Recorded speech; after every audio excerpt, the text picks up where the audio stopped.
জম্মু কাশ্মীরে সন্ত্রাসী হামলার পর টানা চতুর্থ দিনের মতো ভারত পাকিস্তান সীমান্তে গোলাগুলি হয়েছে। পেহেলগামে হামলার প্রতিবাদে লন্ডনে পাকিস্তান হাইকমিশনের সামনে বিক্ষোভ করেছেন ভারতীয়রা। এদিন দূতাবাস ভবনে ভাঙচুরের ঘটনাও ঘটে। এর পেছনে ভারত জড়িত বলে দাবি পাকিস্তানের। দুপক্ষকেই দায়িত্বশীল আচরণের মাধ্যমে সমাধানের পথ বের করার আহ্বান যুক্তরাষ্ট্রের। আর আঞ্চলিক স্থিতিশীলতা ও শান্তি রক্ষায় ইসলামাবাদের পাশে থাকার কথা জানিয়েছে বেইজিং। ধীরে ধীরে আগের রূপে ফিরছে পৃথিবীর ভূস্বর্গখ্যাত জম্মু কাশ্মীর। ভয়াবহ সন্ত্রাসী হামলার পর আবারও কাশ্মীরের সৌন্দর্য দেখতে ভিড় করছেন দেশি বিদেশি পর্যটকরা। জনপ্রিয় পর্যটন স্পট পেহেলগামেও বেড়েছে ভ্রমণ পিপাসুদের আনাগোনা।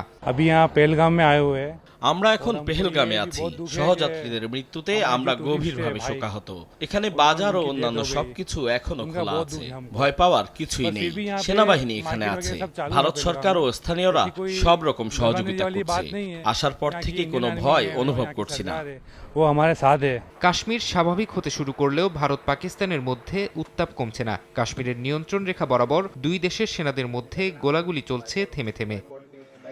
এদিকে পেহেলগামে হামলার প্রতিবাদে রোববার লন্ডনে পাকিস্তান হাইকমিশনের সামনে বিক্ষোভ করেছেন ভারতীয়রা। এ সময় পাকিস্তান বিরোধী স্লোগান দেন অনেকে। পাকিস্তানের সংবাদ মাধ্যম এক্সপ্রেস ট্রিবিউন এক প্রতিবেদনে জানায়, ভারতীয়দের বিক্ষোভ সমাবেশের পরই পাকিস্তান হাইকমিশনে হামলা ও ভাঙচুরের ঘটনা ঘটে। ভবনের বাইরের দেয়ালে গেরুয়া রং নিক্ষেপ করা হয়। এই ঘটনায় ভারতীয়রা জড়িত বলে দাবি করেছেন পাকিস্তানের তথ্যমন্ত্রী আতাউল্লাহ তারার।